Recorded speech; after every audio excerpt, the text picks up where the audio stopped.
amablemente.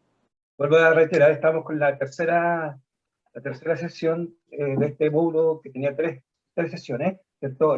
Ustedes estuvieron en la clase segunda con la profesora Susana Palacio, ¿cierto? Y hoy día la tercera conmigo para cerrar este tema de los liderazgos, que me imagino que es un tema muy importante y apasionante para poder gestionar una organización. El temario que hemos visto en este curso, ¿cierto? Partimos con las tipologías de líderes y qué es cómo ejercer el liderazgo participativo.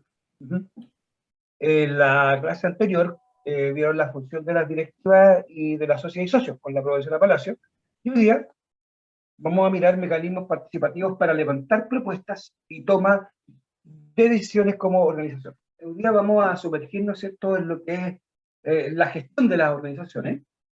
Vamos a tratar de bucear en eso y de buscar de responder algunas preguntas que pueden ser muy, muy importantes para el desarrollo de una organización. Entonces vamos a hablar de mecanismo de participación, pero ya no como lo vimos en las primeras sesiones, que era por el tema de la ley, ¿no? Vamos a ver al interior de la organización. ¿Cómo logramos, cierto? Efectivamente, nuestros compañeros, nuestros socios, nuestras socias participen de la organización. Ese es como el desafío que tenemos hoy día planteado, ¿no? Y aquí la pregunta, bueno, ¿qué es lo que nos motiva a participar? Como yo he mencionado antes en esta escuela, ¿cierto? La palabra motivación es una palabra muy, muy potente, es una palabra maravillosa, ¿no? Significa motor de la acción, lo que nos mueve, eso que efectivamente nos impulsa. Por tanto, de por sí es una palabra poderosa, ¿no? ¿Qué nos motiva a participar? Entonces, esa pregunta, evidentemente, que tiene múltiples respuestas, no es una respuesta única. Probablemente a algunos les interesa solamente reunirse, solamente jugar a las cartas, conversar, ¿cierto? No tienen más, eso les motiva, eso les da ganas. A algunos les parece eso muy aburrido. Yo recuerdo yo tengo más de 50 años ya, y en mi vida había jugado ajedrez. Nunca. Siempre lo encontré una cuestión muy aburrida, o que no la entendía. ¿Ah? Bueno, con esto de la pandemia, mi hija juega ajedrez, empezamos a jugar al ajedrez, y realmente vino la serie hasta que vino después, y en algún momento me volví adicto al ajedrez. Una cosa que yo hace 10 años atrás la encontraba algo muy lejano a mis intereses, a mis ganas. Y de repente, ¿cierto? Nuestras motivaciones van cambiando y tenemos esa motivación. ¿Mm? Y eso puede pasar a cualquiera, no es que eso le pasa a la gente que es joven, no, le pasa a todos. Entonces, ¿qué nos motiva? A algunos les motiva a viajar, algunos quieren organizar paseos, organizar viajes, recorrer Chile, ir al extranjero, eso les da gana, eso lo impulsa, y está bien, ¿no? A otros le impulsa, les motiva el compartir una alimentación, una comida, ¿cierto? El disfrutar un buen plato de comida, el compartirlo, digamos. Esta cuestión que ha estado limitada, esto con la pandemia, ¿cierto? Que tenemos que tener los reducidos, ¿cierto? Que tenemos que usar la mascarilla y que nos cuesta esta tarea que era tan cotidiana antes de la pandemia, ¿no? A otros les gusta ser decorador, a otros les gusta pensar en que tenemos que ser personas activas, ¿no? Pensar en que tenemos que efectivamente cuidar nuestro cuerpo. Ustedes tienen después una pausa saludable, ¿no? Que donde los impulsan, los motivan a que efectivamente movamos. Yo en la mañana me quedé en la pausa y la hice entera, maravilloso, pero espectacular. Ahora no me puedo mover mucho, pero bueno, pero eso es una resaca del asunto. Pero efectivamente hay gente que tiene distintos tipos de motivaciones. No hay una motivación. Eso podemos decir de entrada. Él nos mueve cosas distintas. Y eso puede ser una problemática importante al momento de gestionar una organización. ¿Ya? Entonces, cuando miramos los mecanismos participativos para levantar propuestas y la toma de decisiones como organización, como gran tema, nosotros tendríamos que plantear que en esta sesión en particular vamos a trabajar en la gestión de las organizaciones en forma específica a partir de las formas de llevar propuestas adelante, compatibilizadas con la toma de decisiones al interior de la organización. Porque hay una cuestión relevante. O sea, una cosa es tomar decisiones y otra cosa es que efectivamente sean compatibles con lo que todos queremos. ¿Ah? Hay gente que es muy buena para tomar decisiones. No, esto, son muy ejecutivos. Son muy ejecutivos. Pero no es compatible con las motivaciones de la organización. Y ahí es donde vienen los problemas de gestión y los conflictos. Entonces la pregunta que yo planteo acá, como para iniciar este debate, que lamentablemente por las características en las que estamos, ¿cierto? Yo me tengo que hacer las preguntas y ustedes las van contestando y voy tratando de recoger telemáticamente lo que están diciendo, ¿no? Pero podemos hacer lo que queremos en la organización. Podemos hacer lo que se nos venga en gana. Bueno, esta es una pregunta que evidentemente hay que responderla con cuidado, porque hay una práctica dirigencial, ¿cierto?, que es muy frecuente, que es muy reiterada, que es tratar de materializar nuestras ideas, nuestros proyectos, ¿cierto?, cuando estamos en nuestros cargos directivos, porque son las cuestiones que a nosotros nos interesan, o que nos generan motivación personal. Ya son cuestiones que nosotros, no, o sea, lo que hay que hacer es el deporte, lo que hay que hacer es que lograr que las personas mayores se mantengan activas, que muevan los brazos, que muevan las rodillas, ¿cierto?, que hagan ejercicio, ¿ah?, que salgan a trotar. Eso nos motiva y tratamos que esos proyectos se desarrollen al interior de la organización. Pero cuando estas ideas, cuando estos proyectos son compatibles con las motivaciones del resto de la organización, no hay problemas. Pero en muchas oportunidades las directivas no se preocupan de asegurarse que esto sea así e impulsan propuestas que no son compatibles con las motivaciones de la mayoría de la organización. Entonces, aquí se empieza a percibir, ¿cierto?, esto de de la desmotivación por parte de los socios de la sociedad y la consecuente baja de participación que puede conducir a una crisis muy profunda a la organización, ¿ya? Entonces hay un riesgo, ¿sabes? Podemos tener dirigentes muy motivados, como vamos a ver ahora, pero igual podríamos tener problemas de gestión, ¿ah? Entonces, ¿qué podemos hacer? ¿Cómo abordamos esto? Bueno, la pregunta, ¿cómo motivamos correctamente? ¿Cómo motivamos a los integrantes de la organización? ¿Cómo logramos que efectivamente se impulsen, ¿cierto?, desarrollen acciones en pos de la organización? Entonces, mantener niveles altos de motivación al interior de una organización es una tarea urgente, ¿ya? Eso yo ahí no lo subrayé, pero eso tiene que estar subrayado con negrilla. Es una tarea urgente, por tanto, es una pregunta estratégica la que estamos planteando, que se puede responder en términos generales, ¿no? Es una respuesta compleja, ¿no? Desde dos dimensiones. Desde la perspectiva del liderazgo y desde la perspectiva de la gestión.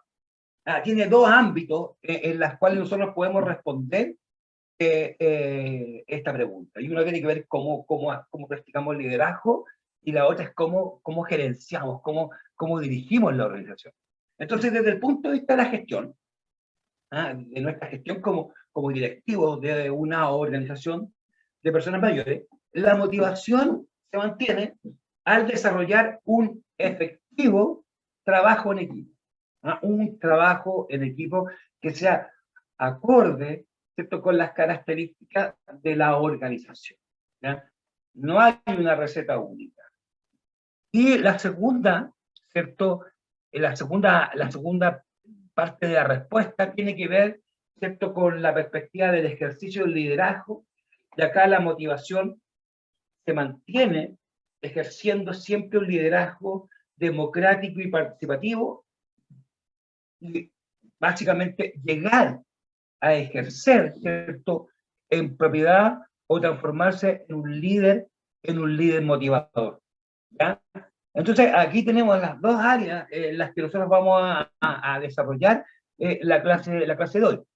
Ahora, hay que decir inicialmente que ambas dimensiones son complementarias, ¿ya? Es decir, podemos ser líderes motivadores, que cautivamos a las personas, que las convencemos de hacer cosas, y no generar motivación permanente en la organización, ya que esto no funciona como equipo, no logramos que se desarrolle el trabajo en equipo, y viceversa. Podemos ser muy inteligentes en la generación de trabajo en equipo, pero no somos capaces de motivar a las personas.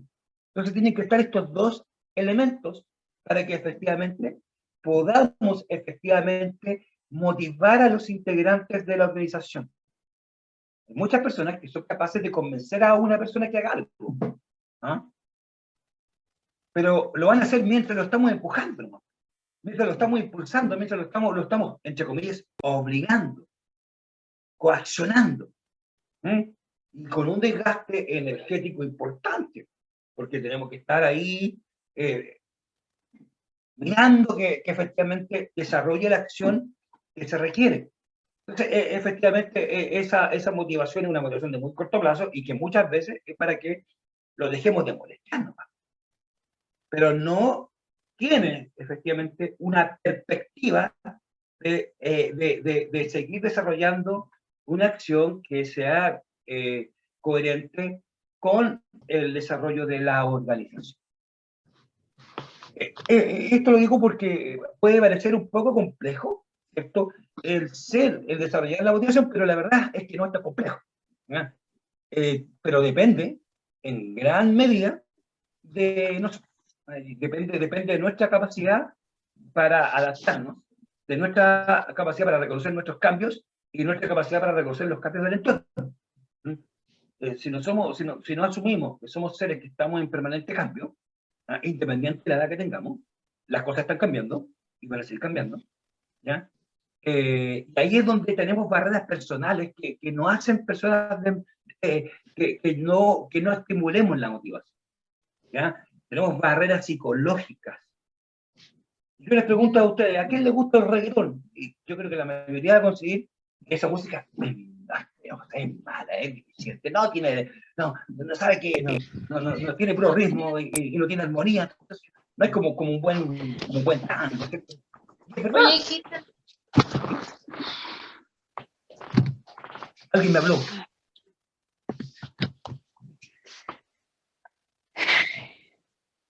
Alguien se dio el micrófono del sentido. Entonces, a la tenemos una señora tendencia natural al cambio. Señora María Antonieta Salas, si es que me escucha, necesito que silencie por favor su micrófono. Yo no puedo silenciárselo. Señora María.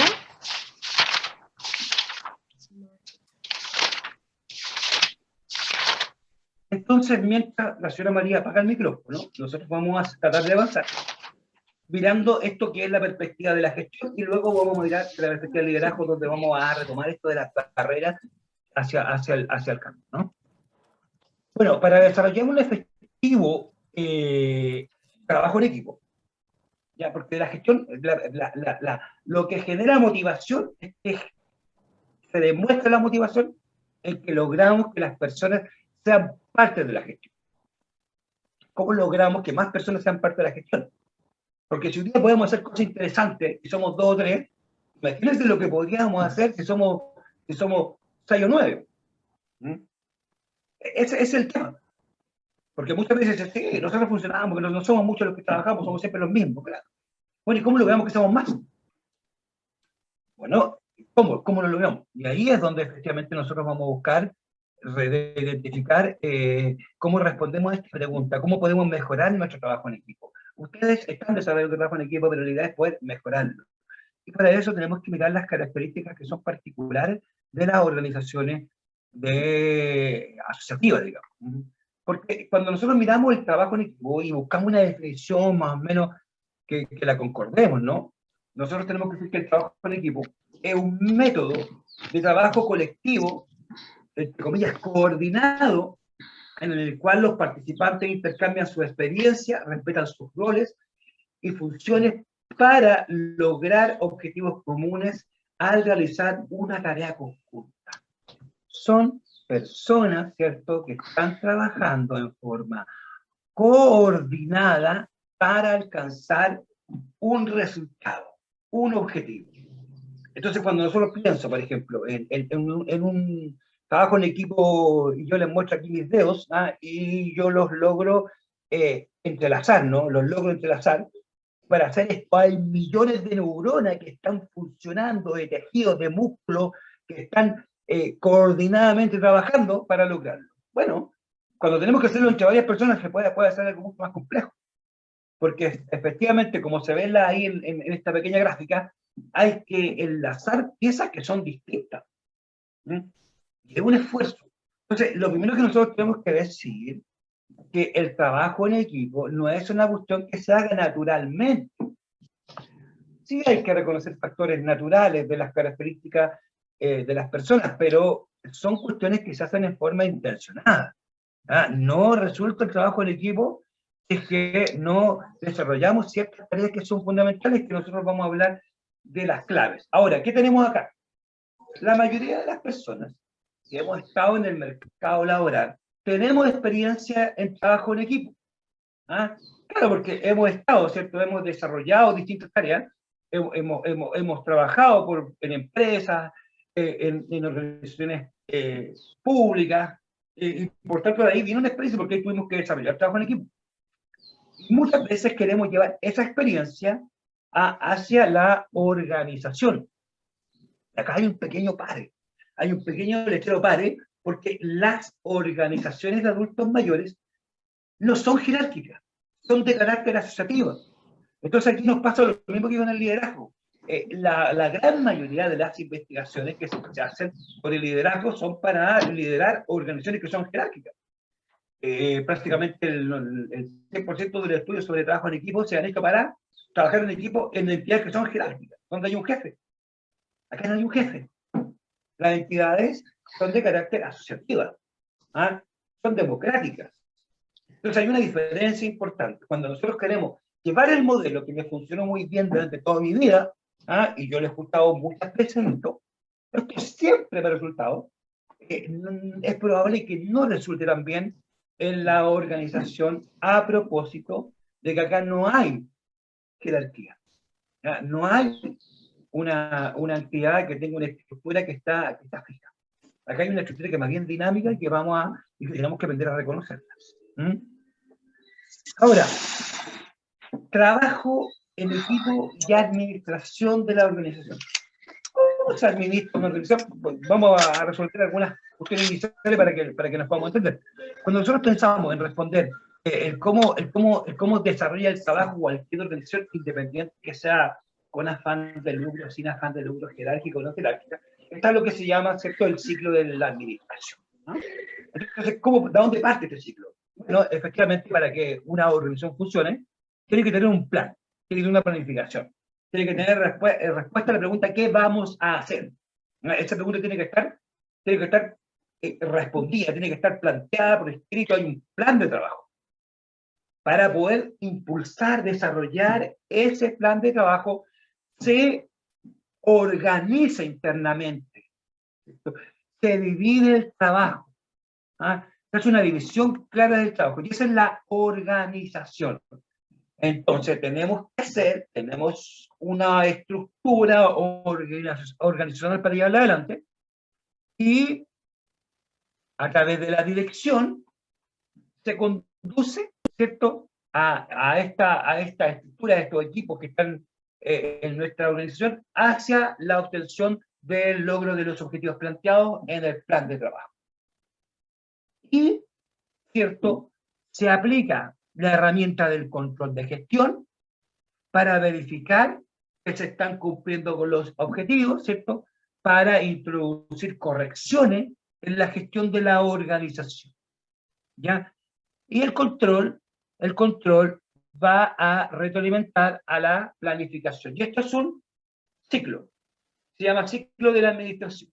Entonces, en términos sintéticos, una organización funciona de esta forma. Ahora, ¿qué es lo que pasa?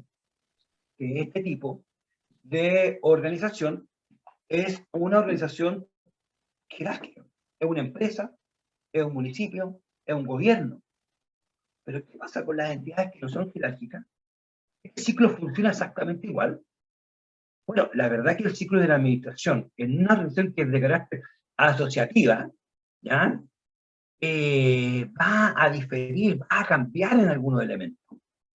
Los elementos iniciales de la planificación y la organización son prácticamente idénticos, ¿ya? Porque efectivamente hay que tener respuesta a la pregunta de qué vamos a hacer. Y hay que tener respuesta a la pregunta de cómo lo vamos a hacer. ¿Ah? ¿Cómo lo haremos? Entonces hay que dividirse el trabajo. Estamos pensando que vamos a hacer un plan de trabajo en donde 2 o 3 personas lo van a ejecutar. Bueno, evidentemente que estamos condenados a no tener trabajo en equipo, tener baja participación, ¿no? Aquí lo que tenemos es que hay un plan que hay que construir y hay que implementar. Hay que organizarse para eso. Hay que dividir el trabajo. Pero acá la dirección, ¿cierto? Que en el caso de la entidad formal es la dirección, ¿cierto? Es una función de la organización que hay que dirigirla. Bueno, pero esa dirección está dada porque efectivamente hay una jerarquía y el líder, la directiva, está arriba. ¿Ah? Pero en el caso nuestro, tenemos que desarrollar una cuestión que es mucho más importante. Tenemos que dirigir con liderazgo, y liderazgo democrático, participativo y motivador. ¿Ah? Aquí cambia la estructura. Pero porque efectivamente debemos, ¿cierto? No tenemos control jerárquico, no tenemos la posibilidad de darle orden a las personas, tenemos que motivarlas. Por tanto, la forma de ejercer el liderazgo va a ser una cuestión clave para que esto funcione. Y a donde está el cambio más radical, porque esto liderazgo y dirección, ¿no? Claramente, es lo mismo. Pero donde está el cambio es que efectivamente acá, en las organizaciones asociativas, no tenemos control jerárquico. ¿Ah? No hay una jerarquía que esté asociada a sanciones por no cumplir las metas. Doña Juanita llegó 3 veces tarde, así que le vamos a descontar. ¿Qué le vamos a descontar? Doña Juanita de nuevo llegó tarde, le vamos a poner una actuación de medio. La vamos a despedir. ¿No? Está todo eso que es propio, ¿cierto?, del control jerárquico, no está acá. Por tanto, no tenemos control. Porque no tenemos la capacidad de desarrollarlo. Porque el control está en la capacidad porque hay una jerarquía. Acá no está esa capacidad. Por tanto, el control, no podemos tampoco olvidarnos de eso. O sea, tenemos que ver si estamos o no cumpliendo con nuestros planes y programas.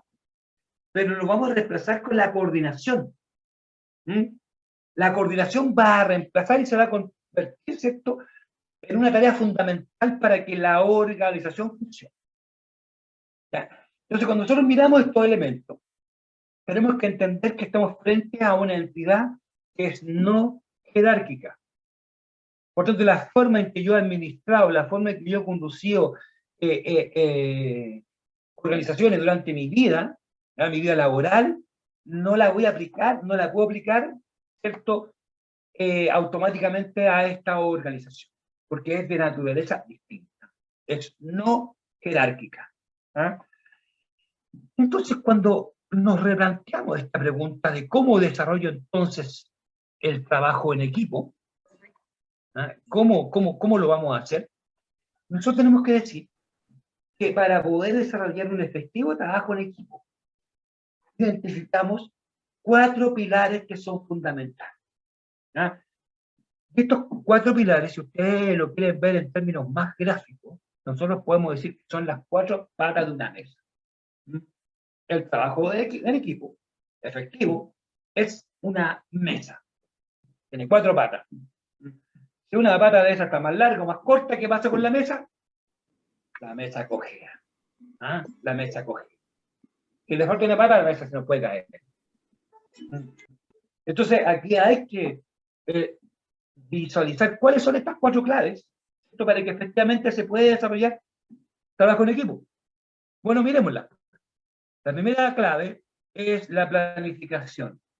Y esta planificación tiene que ser, ¿cierto?, un plan de trabajo que genere motivación.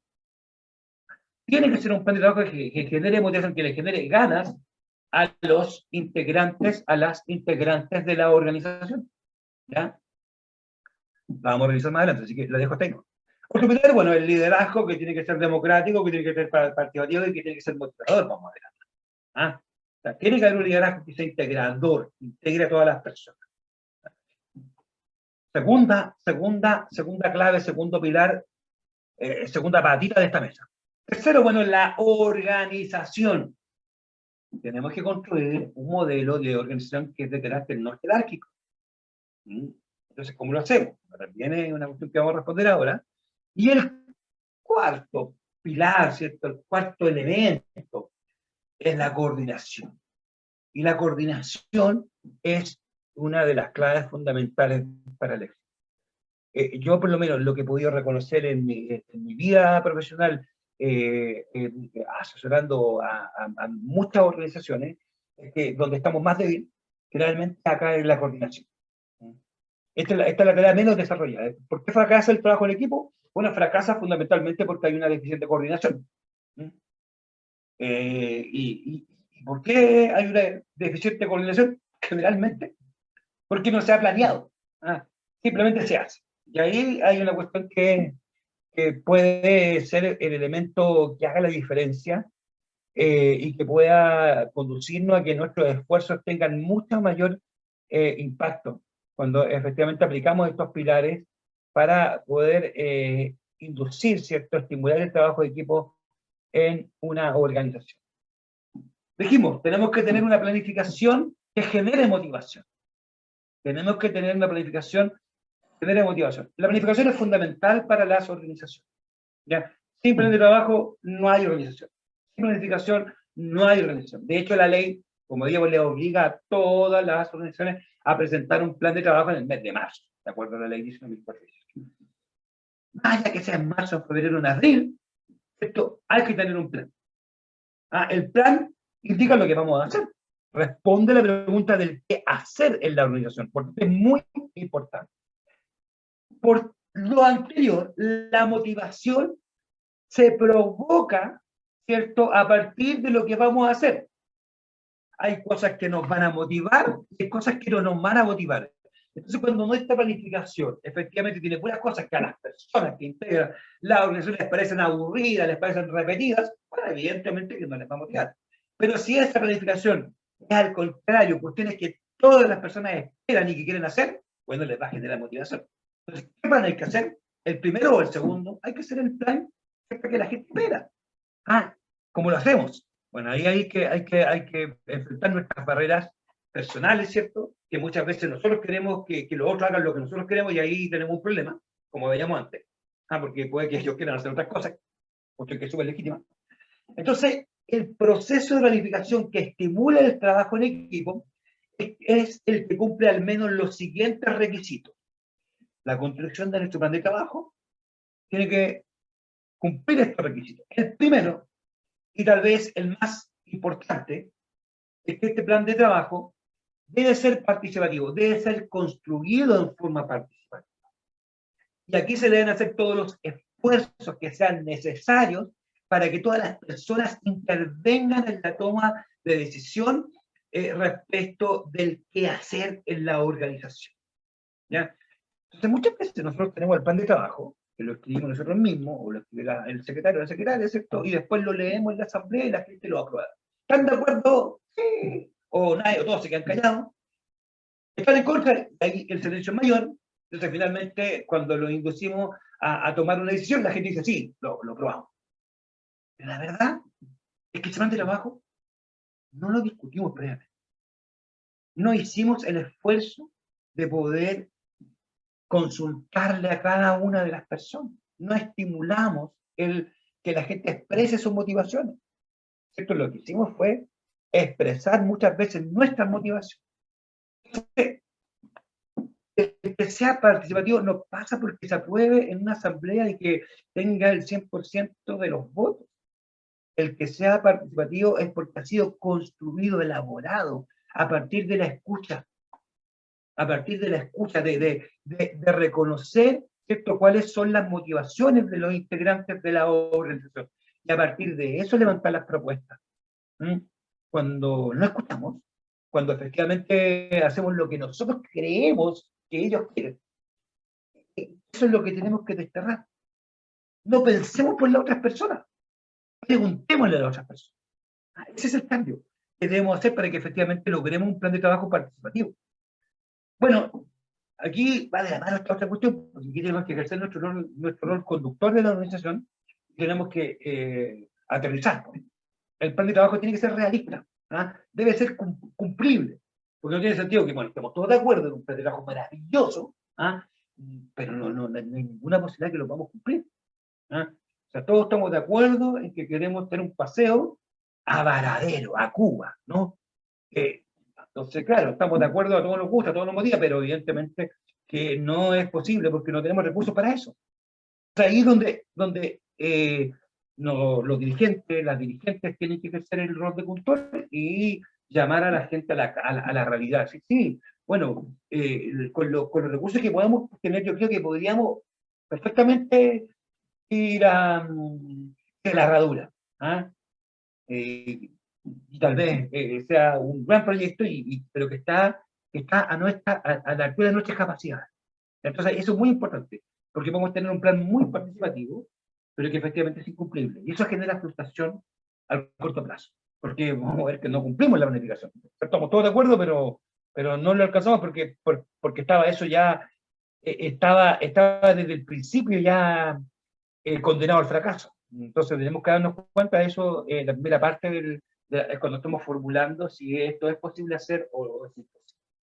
Después tenemos que apostar a tener planificaciones que sean ambiciosas, pero cumplibles. ¿Ya? Bueno, hay que tener claridad en el planteamiento de los objetivos y las prioridades de la organización. Que estos objetivos que se plantean tienen que ser evaluados, ¿cierto? Y actualizados. Eso es importante, que la planificación que nosotros hagamos en el mes de marzo, en febrero o en abril, da lo mismo el mes, ¿cierto? Es siempre mejorable, es siempre actualizable. La planificación es dinámica. Tenemos un plan de trabajo, pero lo podemos modificar. Ahora, ¿a quién le preguntamos para modificarlo? A los mismos que lo aprobaron. El plan de trabajo lo aprobamos en la asamblea, lo modificamos con la asamblea. ¿Ya? Y ahí es donde muchas veces nos caemos. No, es que hubo que modificarlo porque por esto de que sea cumplible, hubo que cambiarlo, pero no le dijimos a nadie. Tomamos la decisión, la directiva o tomó la decisión del presidente. ¿Ah? Que había que hacerlo, digamos, no había alternativa, pero eso hay que consultarlo a aquel que lo aprobó, y el que lo aprobó fue la Asamblea. Entonces ahí hay que tener una cuestión que vamos a retomar en algunos minutos más. Y finalmente, los planes sirven cuando tienen metas claras, ¿no? Y una meta es la cantidad de acciones que vamos a hacer en el periodo de tiempo determinado. Ya para este año 2021, ya que está acabando, planeamos hacer 3 salidas, 3 paseos. Y bueno, la meta son 3 paseos. Bueno, ya estamos a 11 de noviembre y llevamos recién uno. ¿Seremos capaces de hacer los 2 que nos faltan? Uy, tal vez, ¿saben qué? Vamos a tener que dejar uno para el año 2023, o sea, 2022. Y bueno, ya hay que modificar las modificaciones, y que vamos a hacer 2, ¿cierto? Y la meta va a cambiar de grado. Es importante hacerlo. Y no decir, bueno, ustedes vieron, porque fue imposible. La pandemia no lo dejó. Y eso está bien. Pero habría sido mucho mejor haberlo planteado y haber modificado nuestro plan de trabajo para que todos estuviésemos al corriente de que hubo un cambio en el plan. La planificación es fundamental para generar motivación en las personas.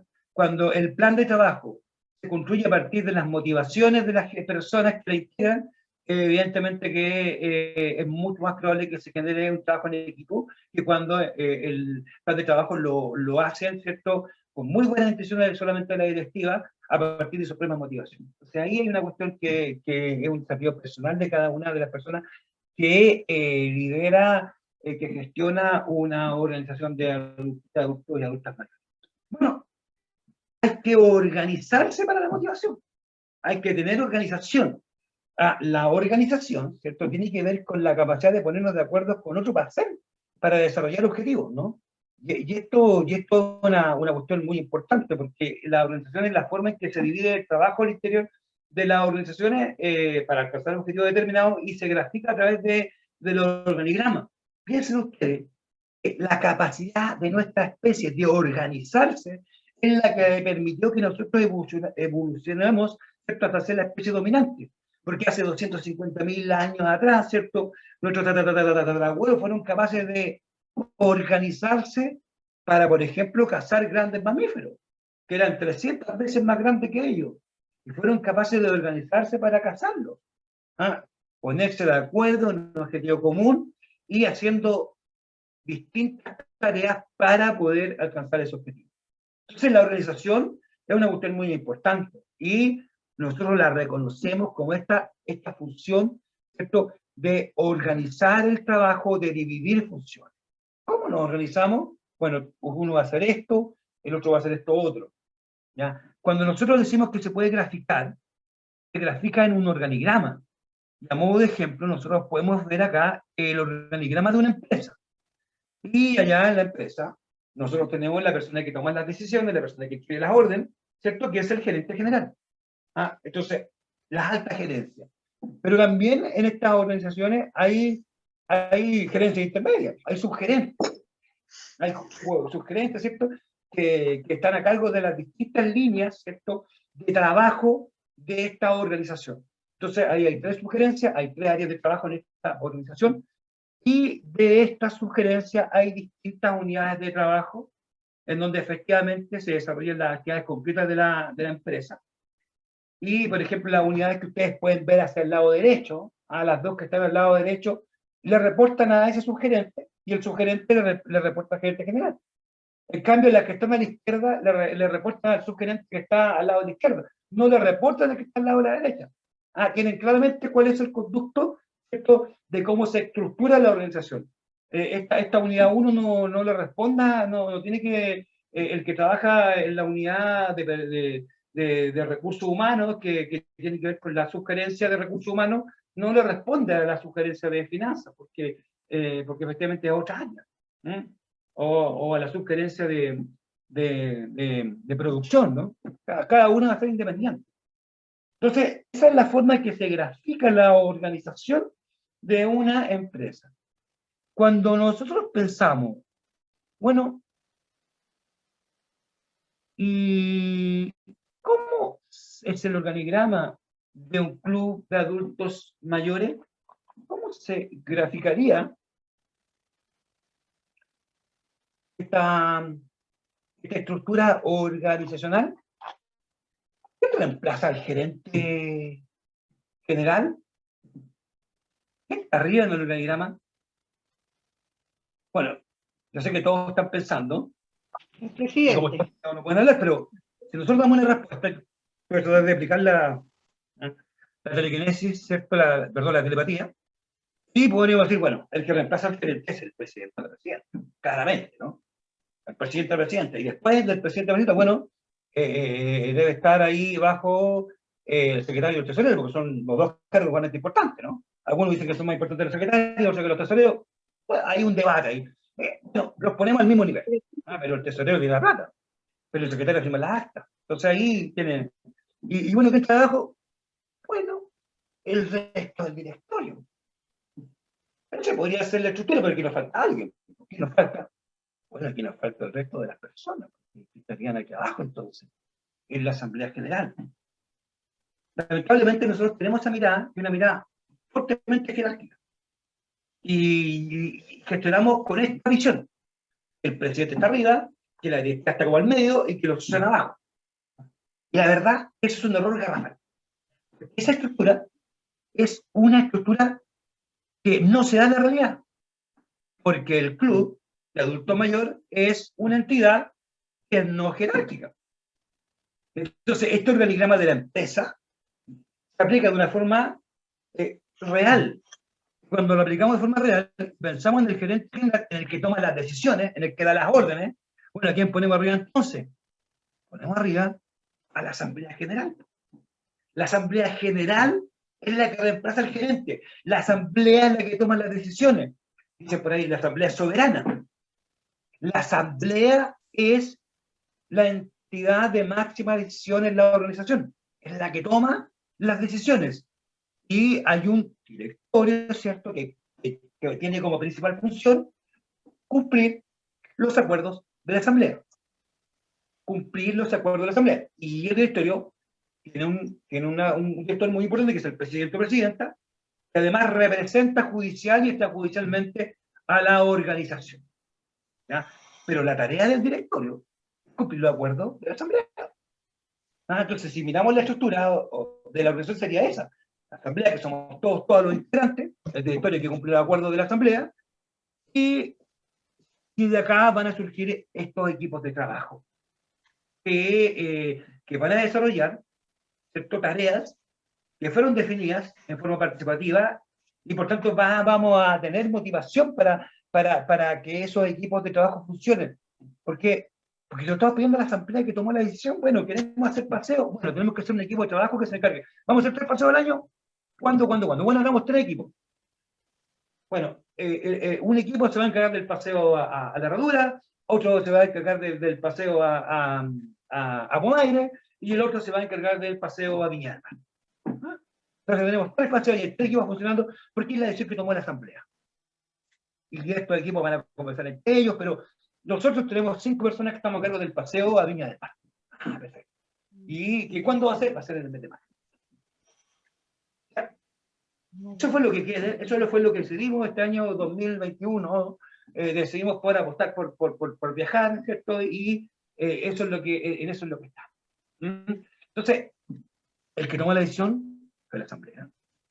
La asamblea decidió lo que iba a hacer, por tanto, cuando le preguntamos a la gente si quieren integrarse al equipo va a ser fácil, porque están haciendo lo que todos queremos hacer. Es que entender que debemos acostumbrarnos a que las asambleas tomen decisiones.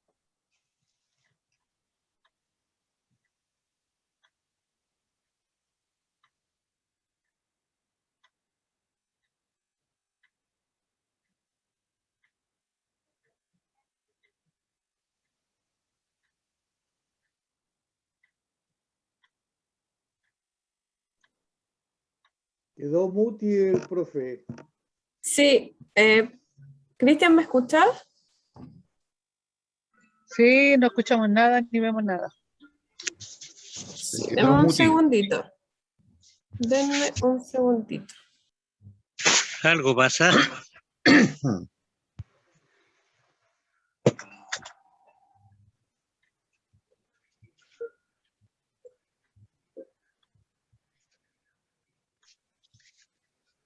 Ya, va a regresar en un momento. Se tuvo que desconectar. Creo que le falló la conexión.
Ahora va ingresando nuevamente el profesor.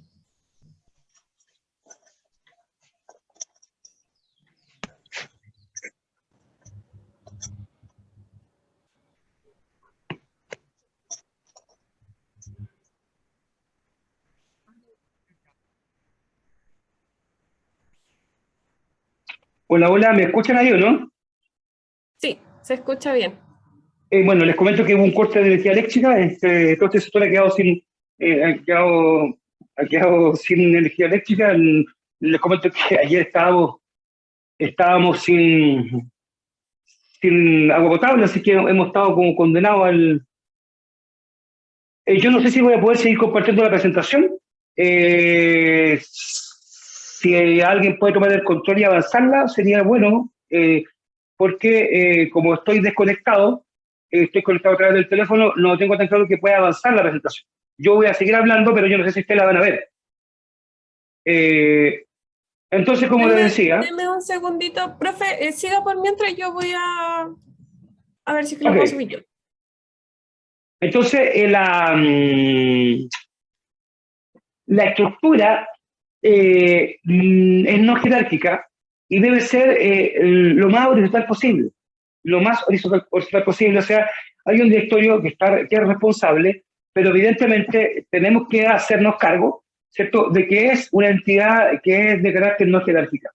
La asamblea es el gerente y debe aprender a tomar decisiones. Peter Senge, que es un autor muy importante, señala que las organizaciones aprenden. Y efectivamente, nosotros estamos acostumbrados a tomar decisiones de muy cuando en vez a nivel de las organizaciones. Entonces tomamos decisiones cada 3 años. Y el resto andamos como piloto automático. Bueno, acá hay un desafío.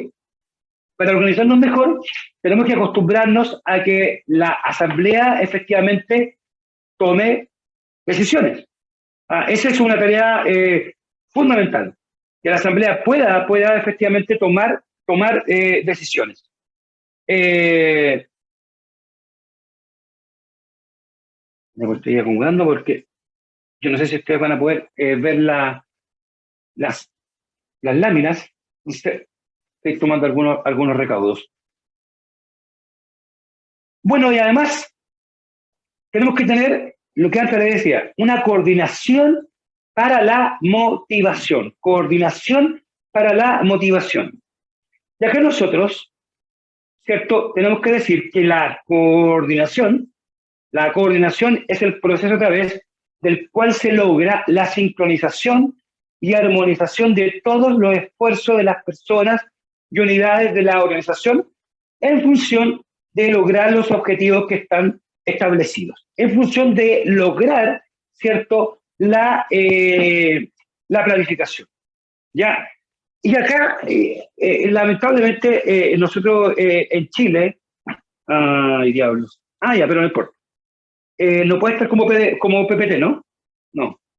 Pero bueno, en Chile hay como una desnaturalización del Consejo de Coordinación, del concepto, porque en general nosotros le llamamos coordinador a cualquier persona que hacemos responsable de algo.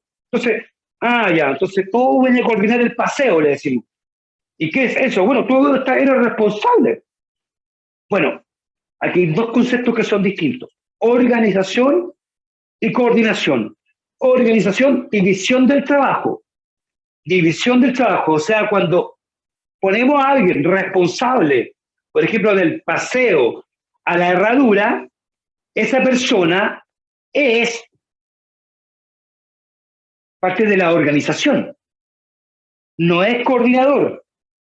¿Quién es el coordinador entonces? El coordinador, ¿cierto?, el que coordina, es el que se asegura que todos y cada uno de los integrantes de la organización tengan la información. Por tanto, la función de coordinación se realiza a través de la definición clara y sistemática de los canales de comunicación al interior de la organización y de esta con el medio ambiente, con el ambiente externo. Entonces se habla, ¿cierto?, de la coordinación interna y de la coordinación externa.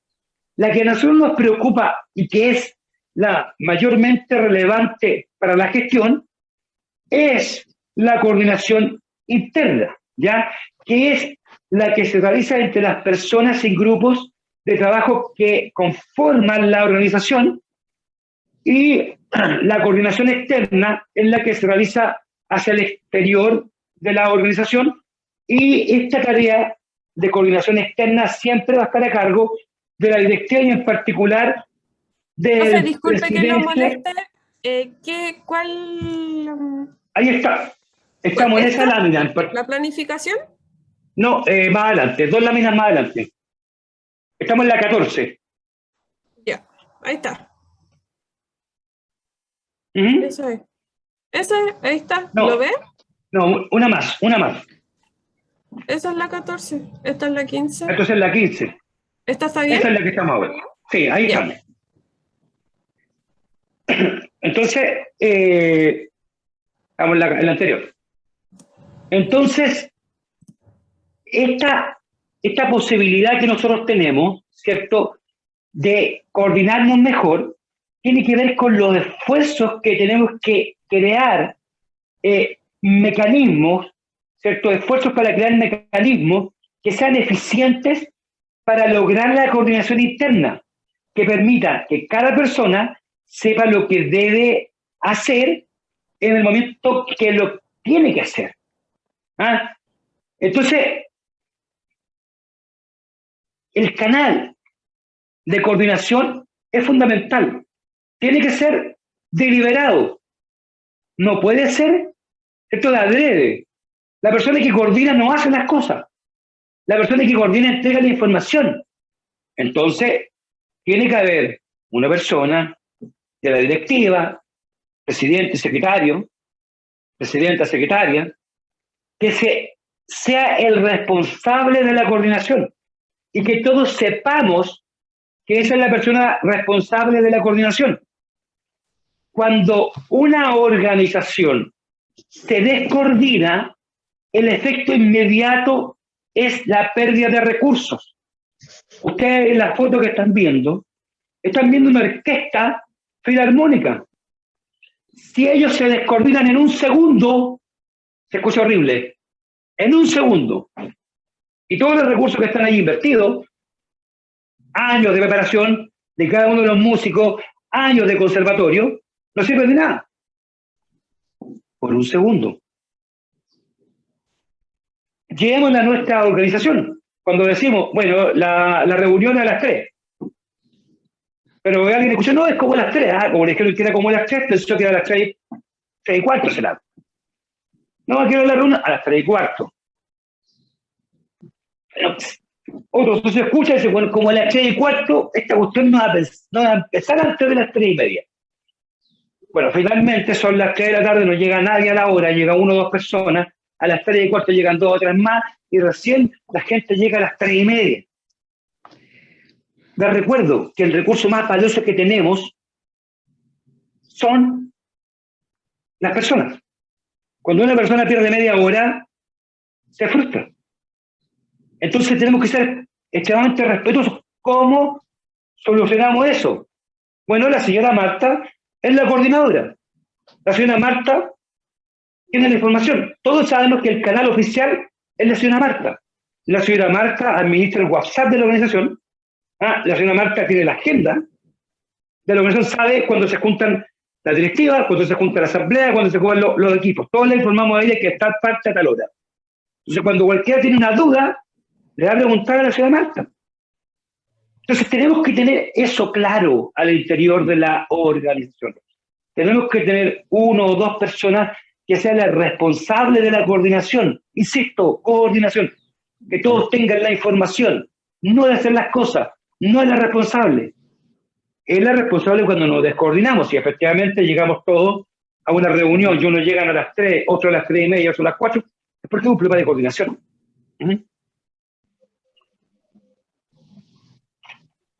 Entonces, la gráfica que vemos ahí es efectivamente muy reveladora del efecto de la coordinación. Cuando logramos coordinarnos, evidentemente que todo parece como natural y los recursos se están usando en forma eficiente. ¿Ya? Así que hay que hacer un esfuerzo por efectivamente lograr que nos coordinemos. Hay que hacer ese esfuerzo para lograr que nos coordinemos. Yo estaba mirando la hora porque me perdí con todo esto de la... Como estoy conectado al teléfono, siempre veo la hora ahí. Quedan 15 minutos. Sí, ya lo vi. Bueno, finalmente, el cuarto pilar de esta mesa, la cuarta patita, tiene que ver con el liderazgo. Y tenemos que generar o crecer un liderazgo que permita la motivación. Si puede avanzar la lámina, se lo agradezco. El liderazgo democrático y participativo es el cuarto pilar del trabajo en equipo, pero además el ejercicio del liderazgo motivador por sí solo constituye una herramienta fundamental para promover la participación, para lograr, ¿cierto?, que ese hombre, que esa mujer movilice, ¿cierto?, al resto de la organización. Se requiere de un liderazgo democrático, participativo, evidentemente, pero se requiere de un liderazgo motivador. Y ahí nos surge la pregunta, bueno, ¿cómo podemos ser más motivadores? ¿Cómo podemos ser más motivadoras? Que es lo que vamos a tratar de responder en estos 14 minutos que nos quedan de sesión. ¿Qué tenemos acá? Bueno, ¿cómo podemos ser más motivadores? ¿Cómo podemos ser más motivadoras? Y aquí hay algunas cuestiones, algunas claves que sería importante entender. No es una tarea fácil ser un líder motivador. Ya, eso, digámoslo, hay personas que tienen mayor talento y otras tienen menos talento, pero todos podemos avanzar hacia allá. Pero es una tarea que tenemos que plantearnos. Yo quiero ser un líder más motivador. El ser un líder motivador requiere de un esfuerzo por parte de las personas que ocupan cargos directivos, asumiendo el desafío de intentar nuevas estrategias para lograrlo en forma efectiva. Nuevas estrategias, estar dispuesto al cambio. Es muy importante entender eso. Si nosotros estamos disponibles a motivar solamente con las viejas, con las estrategias que no funcionaron toda la vida, tenemos un problema. Porque requerimos inventar nuevas estrategias para poder motivar a las personas porque las personas están cambiando. Entonces, hay que entender que el nivel de motivación de las personas está relacionado con el optimismo de cada persona. Hay personas que son más optimistas y hay personas que son menos optimistas. Lo que constituye una característica individual de cada persona. Y aquí nosotros podemos cometer el error de generalizar a partir del ejemplo de una persona altamente motivada. Oye, viste, doña Marta, ella siempre está disponible, siempre está dispuesta. Pero eso es porque la señora Marta es motivada, tiene un alto nivel, tiene un alto coeficiente de optimismo, que no es el caso, ¿cierto?, de otras personas. Estamos en la lámina anterior, por si acaso. Estamos en la lámina anterior. Si bien la disposición, ¿se puede devolver en la lámina anterior? Ahí estamos. Entonces, si bien la disposición inicial de las personas es distinta, podemos motivar a cualquier persona, siempre que seamos, ¿cierto?, motivadores y logremos identificar los aspectos que motivan a las personas individualmente. Ya estamos en la lámina posterior a eso. O sea, una adelante. Entonces, no hay un desafío que no podamos cumplir. Es posible motivar a cualquier persona. ¿Ya? Tenemos que tener el propósito de hacerlo. Si nos planteamos ese propósito, efectivamente lo podremos hacer. Claves para motivar a las personas. La primera clave es descubrir de dónde viene la motivación de las personas. Primeramente hay que identificar y descubrir que la motivación viene del interior de las personas. La clave aquí es lograr que las personas se automotiven. ¿Cómo? Escuchándolas, preguntándole, ¿a usted qué le gustaría hacer? ¿Qué le gusta a usted? A usted le gusta las flores. Entonces, a usted le gustan los viajes. Entonces vamos conversando con las personas para poder recabar, ¿cierto?, y reconocer cuáles son las motivaciones de esas personas. Y para eso tenemos que, evidentemente, aprender a escuchar. Si no sabemos escuchar, difícilmente vamos a poder descubrir desde dónde vienen las motivaciones de las personas. Hay que observar. Pero siempre hay que preguntar, hay que chequear. Realmente nosotros creemos que hay algo que motiva a las personas, pero no es eso. Es una suposición nuestra. Entonces ahí hay que ser muy, muy claro en que hay que escuchar a las personas. Hay que empatizar primero con las personas antes que ellos empaticen con nosotros. Este simple consejo trabaja de maravilla. Para que un líder sea escuchado, primero tiene que escuchar. Empatizar, el respeto, son cuestiones que nosotros ejercemos y que no siempre es recíproco. Mi padre, una persona muy respetable, tiene un planteamiento en la vida que yo siempre lo confronto, porque mi padre dice, respétame que yo te respetaré. Y yo creo y sostengo que nosotros nos podemos hacer cargo de nuestras conductas, de nuestros actos, no de los actos de las otras personas. Somos responsables de nuestros actos. Nosotros podemos ser más respetuosos, nosotros podemos aplicar el respeto, aceptar que el otro es distinto, nosotros podemos aprender a ser más empáticos, a ponernos en los zapatos del otro, pero no podemos obligar que el otro lo haga primero, nosotros. No es una conducta recíproca. Entonces eso es muy importante. Nosotros tenemos que empatizar antes que los otros empaticen con nosotros. Entregar retroalimentación positiva para obtener grandes resultados con las personas es imprescindible dar de manera continua retroalimentación. Los logros se alcanzan por la retroalimentación, destacar lo positivo y ayudar en aquellos aspectos que están débiles. Cuando la persona no pudo hacer la tarea porque se equivocó, porque bueno, ayudémosle a hacerlo. ¿Ah? Eso tiene que ver con predicar desde la acción, ¿no? Y tiene que ver con esto, ser guía desde adelante. El líder debe predicar con el ejemplo. No es posible aspirar a que las personas se motiven solamente con instrucciones. Cuando ven al líder actuando, es más fácil lograr que las personas se automotiven. Uy, si yo le estoy pidiendo a otro que hagan lo que yo no quiero hacer. Por ejemplo, ya como en el caso más hay que limpiar la sede, hay que ordenar, está hecho un desastre. Y yo le pido ya, socio, por favor, hay que dejar esto limpio. Y yo estoy sentado ahí, claramente nadie me va a seguir, pero si yo estoy efectivamente ayudando, es probable que esto pueda servir, ¿no? Conocer el propósito. Un líder motivado sabe que para lo que está haciendo y por qué lo está haciendo, se automotiva, tiene claro, ¿cierto?, cuál es el proyecto de mediano y largo plazo de la organización.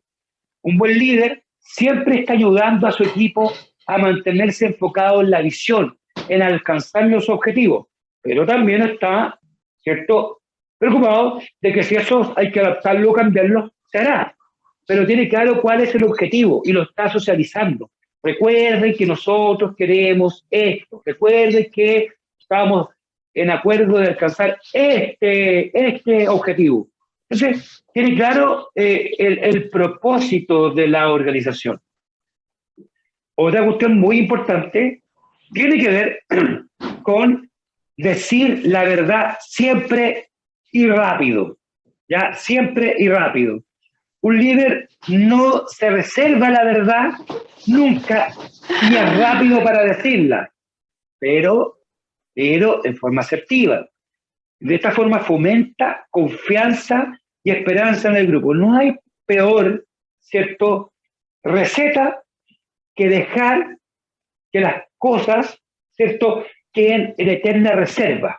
Pasaron cuestiones, pero mejor que nadie se entere, porque siempre se van a enterar, ¿ya? Entonces hay que decir las cosas de frente, rápido, pero de forma asertiva, ¿ya? Y esa es una cuestión que tienen que tomar, van a practicar en el módulo de comunicación. Entonces, no es una cuestión muy, muy, muy importante. Estamos como 2 láminas adelante de lo que están mostrando actualmente ahí en el... una cuestión muy importante para poder efectivamente motivar a las personas es reconocer las fortalezas de las personas del grupo. A partir de este conocimiento se pueden realzar los atributos positivos de las personas y esto los alienta a dar lo mejor de ellos. Aquí sí hay que tener una preocupación importante, porque podemos cometer el error de siempre destacar a las mismas personas. Es una práctica menos reiterada. No, ahí está la señora Marta, ella siempre disponible. Gracias, señora Marta. Y la siguiente encuentro lo mismo, siempre. Está bien. Pero hay que visualizar a todas las personas. Y ir reforzándolas una a una, ir reconociendo su aporte. Mira, la señora Juanita, ustedes no saben el esfuerzo que hace doña Juanita para llegar acá. tiene que tomar 3 micros, tiene que hacer esto, tiene que dejar encargada a su abuelita, tiene que hacer un montón de cosas para poder llegar acá. Es muy destacable. Entonces, destacamos a todos. No siempre los mismos, porque si no se genera, ¿cierto?, una mirada muy, muy restrictiva, ¿cierto?, de las personas que estamos motivando. No siempre tenemos la razón.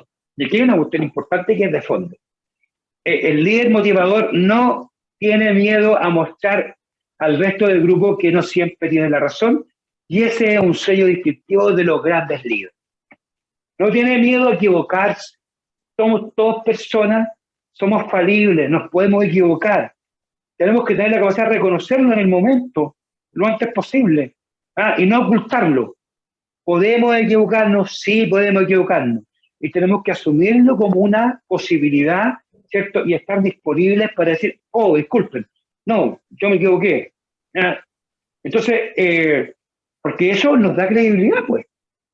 A esta persona que nunca se equivoca, que es perfecta, todos sabemos que no es creíble. Porque todas las personas nos equivocamos, estamos condenados a eso. Y finalmente, la lista que puede ser mucho más larga, pero que yo he resumido 9 claves, ¿cierto? Para motivar, primero hay que relajarse un poco. Si estamos nerviosos y estamos tensos, nuestro desempeño va a mermar y afectará de igual manera a las otras personas.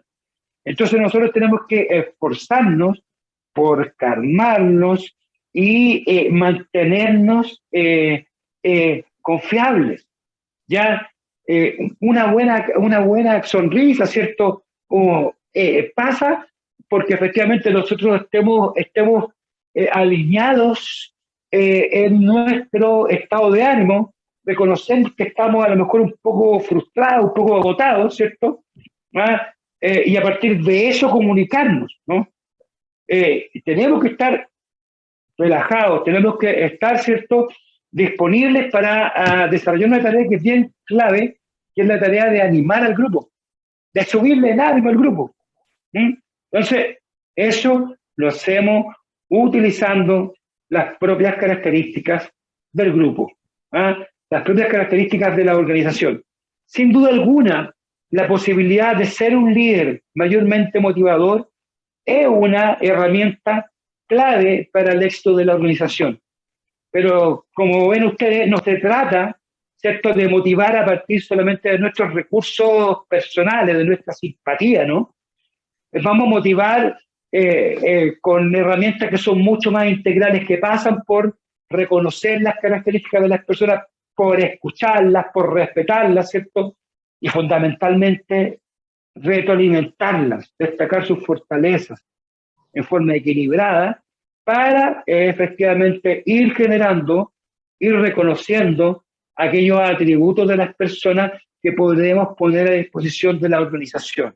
Es un trabajo de mucha observación, de muchas escuchas, el poder efectivamente transformarnos cada día en líderes más motivadores. Creo que estamos en la hora. Estamos terminando esta parte. Déjenme ver si nos quedan nos quedan casi 1 minuto para ir cerrando. Sin duda alguna que podríamos seguir hablando por horas de cómo podemos desarrollar una motivación más efectiva en los grupos, en los clubes, pero yo me he tomado la libertad de poder construir esta especie de resumen con tips que nos pueden servir para ser cada vez personas más motivadoras y lograr, ¿cierto?, que la participación en nuestra organización vaya aumentando y que las personas, ¿cierto?, a través de la asamblea tomen efectivamente decisiones. Así que yo, bueno, les pido disculpas por este incidente, lamentablemente se nos cortó la energía eléctrica y estamos funcionando con esta modalidad, ¿cierto? Yo estoy detrás del teléfono, y eso evidentemente que nos baja un poco la calidad de la conexión.